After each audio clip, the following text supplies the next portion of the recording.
북극 항로 크루즈의 새로운 가능성이라는 주제로 발표해 주시겠는데요. 대경대학교 김종남 교수님 모시겠습니다. 박수 부탁드립니다.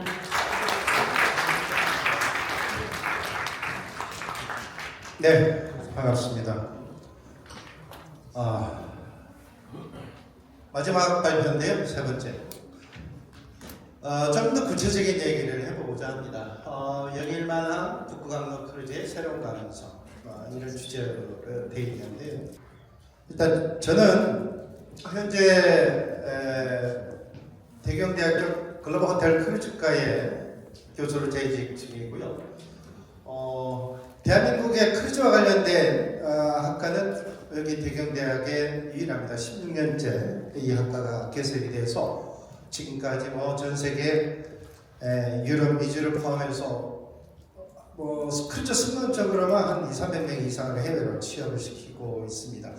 해양수산부에서 우리 크루즈 정전력 양성 사업을 2012년도부터 모두 3년, 5년인가 8년 정도 하다가 지금은 예산 편성이 안 돼서 지금 재개를 못하고 있습니다만, 또 새 정부가 바뀌고 긴축 재정 예산에서 기조가 좀 더 이제 푸는 분위기가 되니까 이런 크루즈 부분의 전문 인력 양성도 좀 재개되지 않을까라는 희망도 가져봅니다.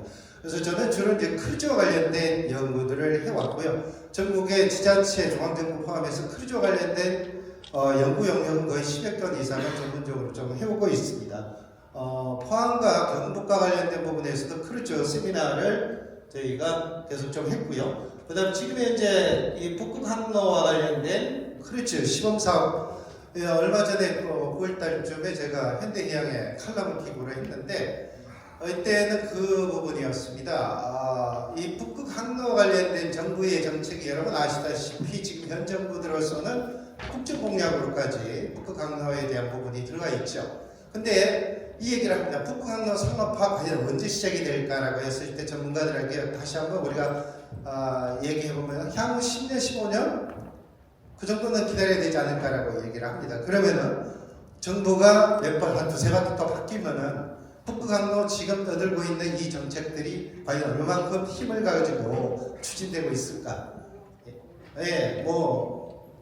언제 사그라들지 모른다는 거죠. 그러려면 정책이라는 것은 뭔가 에너지 필요하다. 그 중에 하나가 바로 사업화는 바로 이게 언제 우리가 바로 어떤 성과와 결과를 볼 수 있는 것 중에 하나가 이 북극항로에 대한 부분을 크루즈로 시작을 하면 지금 당장 가시적 성과를 우리는 기대할 수 있다. 이것이 향후 물류를 포함한 이런 북극과 관련된 항로에 대한 정책을 장기적으로 가져가는 데 있어서 단초와 하나의 에너지원으로 가져가서 종합적인 기대까지 우리가 할 수 있기 때문에 더더욱 북극항로의 이러한 상업화에 대한 부분들은 크루즈가 그 의미가 깊다라고 오늘 여러 차원에서 얘기를 하고 있습니다.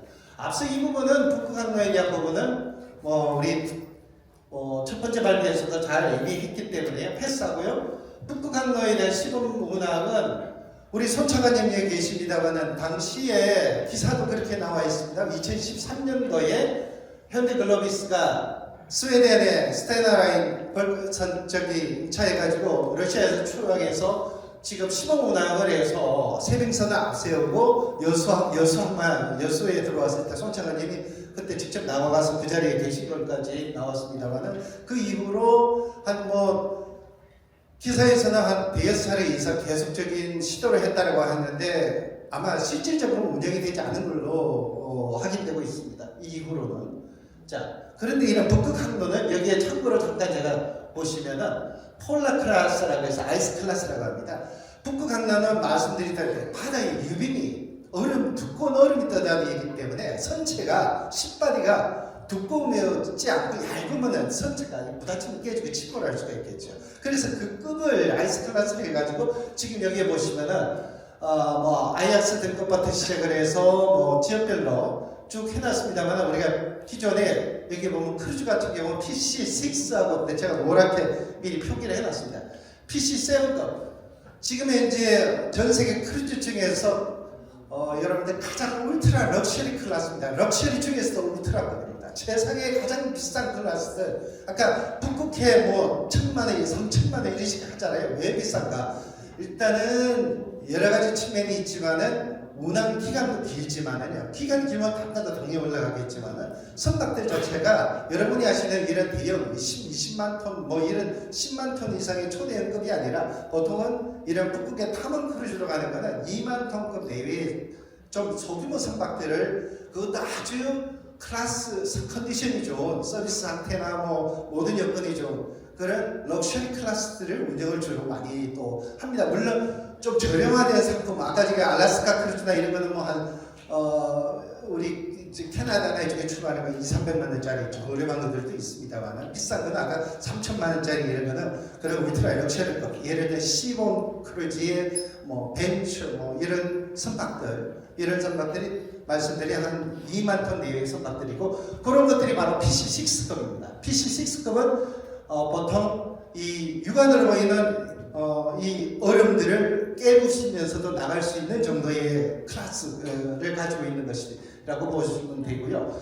그래서 PC6나 PC7 것 정도 가면은 아주 우리가 북극해 유빙이나 1년체 내외나 또는 어려 있는 것들과 밀고도 들어갈 수 있는 부분적으로 그런 선박이고, 그 다음에 PC2급 같은 경우는 포난트 크루즈에서 운영하는 거 이런 거는 거의 뭐 세빙선급입니다. PC1, PC2급은 그렇게 보시면은 참고로.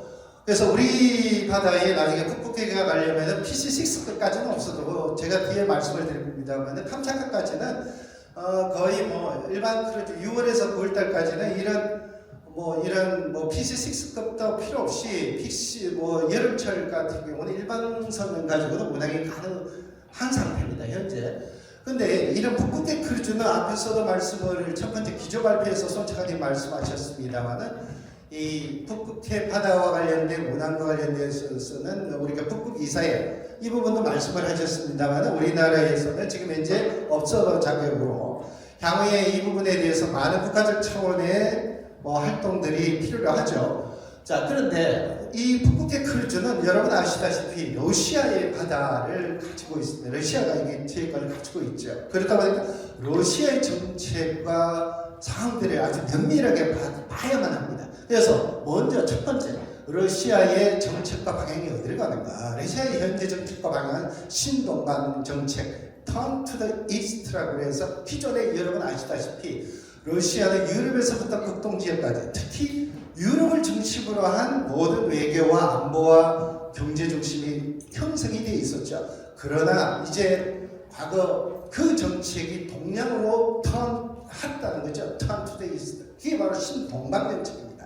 그래서 이 극동지역 블라디보스토크, 프리모리부터 시작을 해서 이 캄차카까지 쭉 이쪽 극동지역들을 개발을 해서 러시아의 어떤 경제범을 다시 일으키는 국가 경제, 세계 경제에서 러시아의 재패를 다시 찾아가는 그런 기조를 가지고 있는 것이 바로 이 러시아의 신동방 정책인데, 이것의 핵심 중에 하나는 뭐냐면 그걸 어떻게 실현시킬 것인가. 그 중에 하나가 바로 해안강과 크루즈를 통해서 극동 지역을 개발을 해서 이 지역을 부흥을 시키고 러시아를 다시 원래 러시아로 가져가겠다라는 것이 하나의 신동방 정책이고요. 신동방 정책의 핵심 중에 하나는 바로 이 극동 지역을 크루즈로 그 지역 경제를 활성화하겠다. 그곳의 자원들.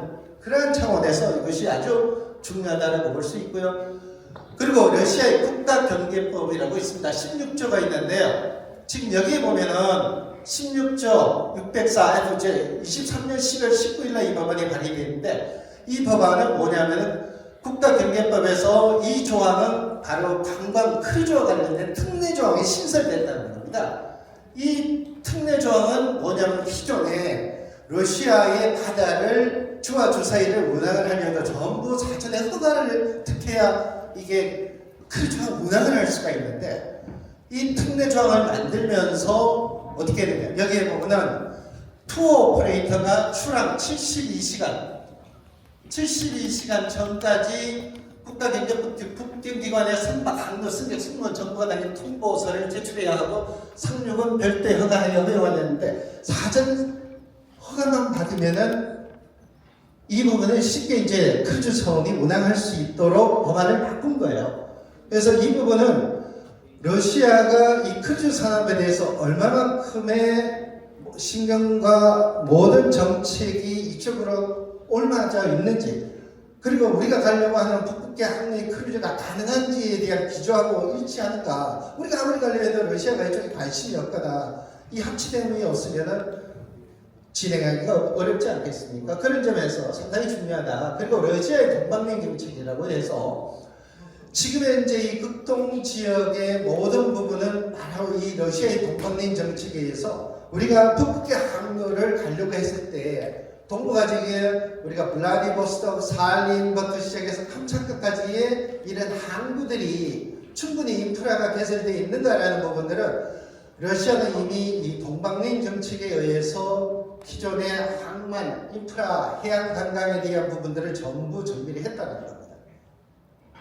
그래서 러시아의 동방면 정책을 들여다보더라도 우리가 러시아의 바다, 북극의 항로를 끌고 갔을 때 러시아의 이란 정책은 우리가 북극의 항로를 들여다볼 때 아주 중요한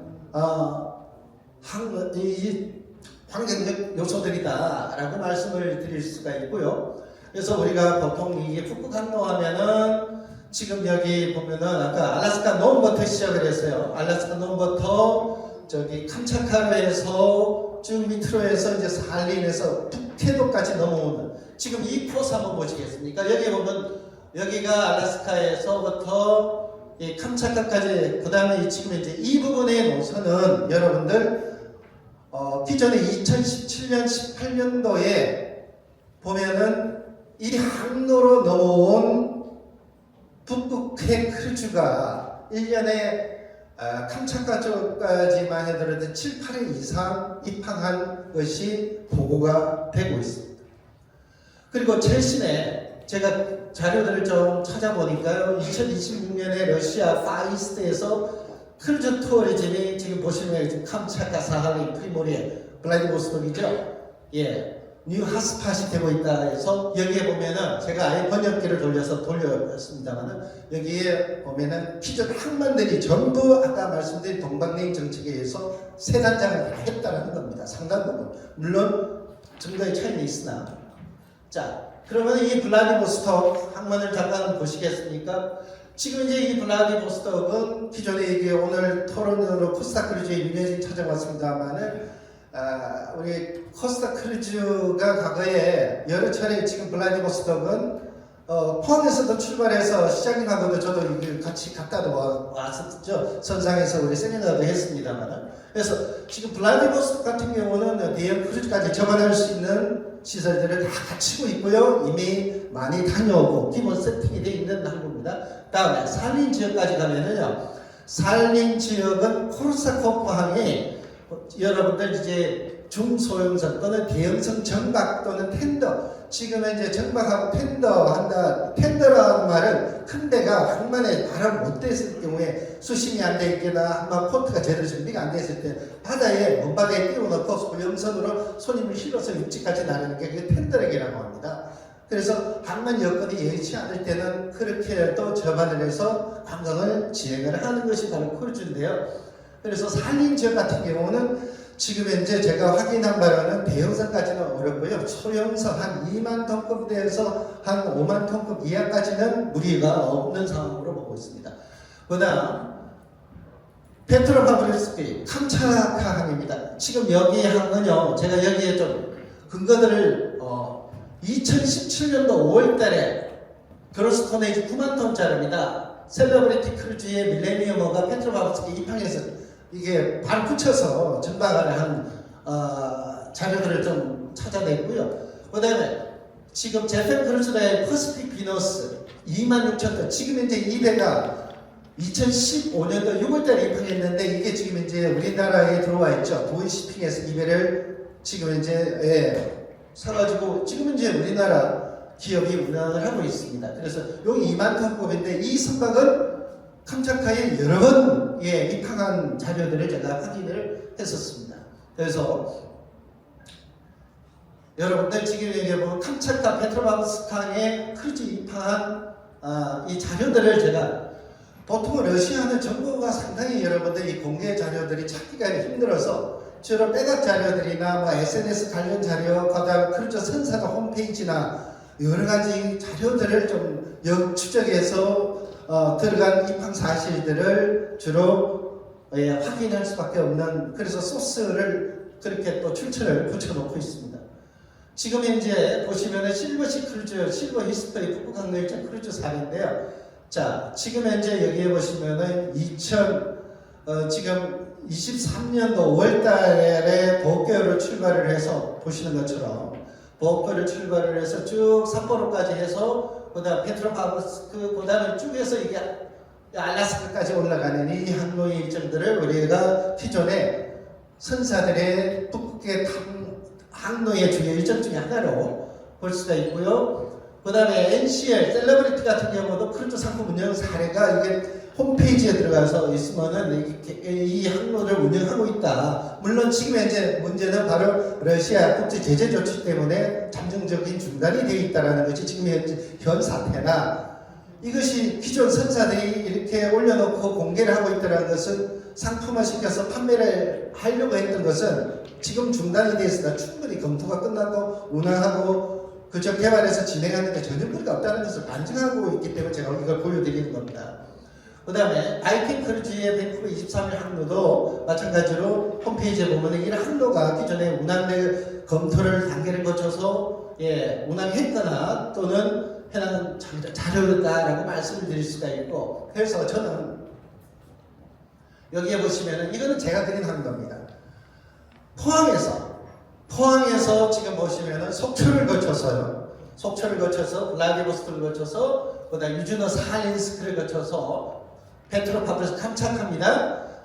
돌아와서 삿포로, 니가타, 마이즈루, 포항으로 연결하는 노선을 하면은 아까 말씀하신 북극 항로까지는 아니라도 북동 항로에 대한 북극 항로 초입까지 올라갔다 내려오는 코스죠. 이런 부분을 지금 당장이라도 아까 두원시핑의 그 2만 1,000톤짜리 선박 가지고 포항에서 배피우면 지금도 가능하다. 6월달에서 9월달까지는. 그래서 지금 이제 17일짜리 일정을 제가 쭉 만들어서 지금 운항 가능하다는 거 만들어서 보여드리고 있고요. 북극 항로 미래에는 우리가 원산, 그 다음에 청진항 가면은 여러분들 지금 올라가면 칠보산까지 아주 금강산 못지않은 자원들, 향후에 피스크루즈까지 연계해서 그려볼 수 있는 북극 항로의 연계 가능성 관련된 부분에 있어서 우리가 꿈꿀 수 있는 하나의 항로고, 상징직업이 외교 안보 관련돼서도 아주 중요하겠죠. 그래서 요게 이제 아까 말씀드린 도원시핑에서 퍼시픽 비너스, 지금 이스턴 비너스의 이름을 개명해서 운항을 하고 있습니다. 이 선박까지도 한번 돌려보면 좋겠다라고요. 그 다음에 여기, 그래서 우리가 북극 항로는 단기적으로는 여기 빨간 게 아까 처음에 제가 말씀드렸던 캄차카까지 한번 갔다 오는 노선, 그 다음에 중장기적으로는 지금 현재 이 파란색입니다. 요거 해가지고 아까 이렇게 알라스카까지 쭉 올라갔다 오는 노선, 북태평양 확장 전략 노선으로 좀 접근해 볼 수 있고요.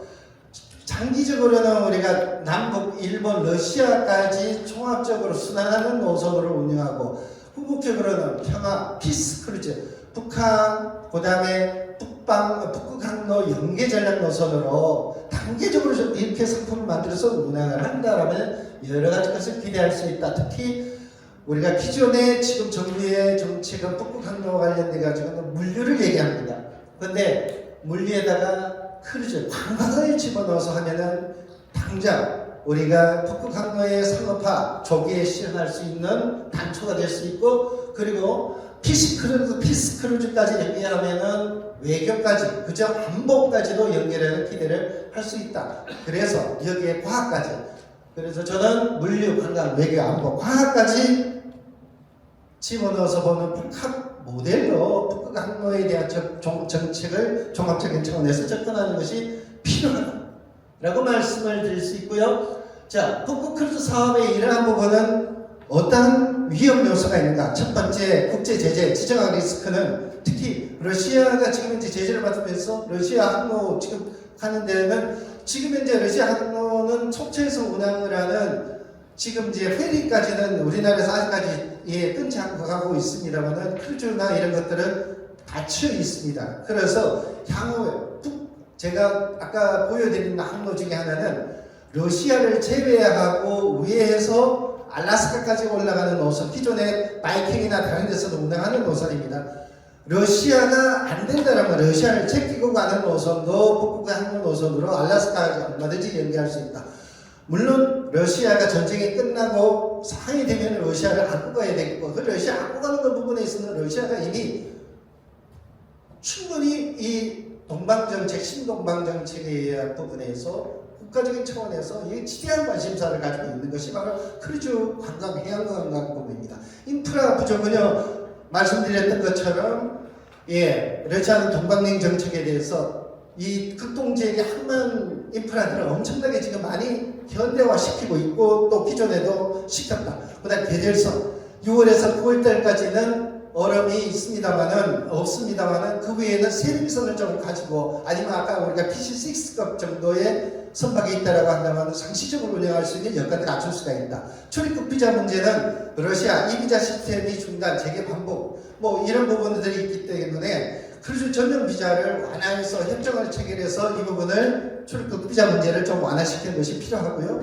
러시아 국경 출입 규제와의 충돌은 아까 제가 말씀을 드렸던 러시아 국가경제법 개정 사항들에서도 뭐 이 부분들이 있었기 때문에 그 부분에 대한 것들이 상당히 뭐 이미 좀 정책적인 뭐 여러 가지 러시아의 환경도 많이 변화되기 때문에 이 부분 긍정적인 시도로 볼 수 있고요.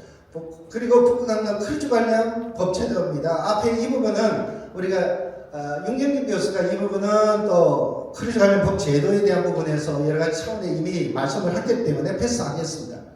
자, 마지막으로 전략적 효과입니다.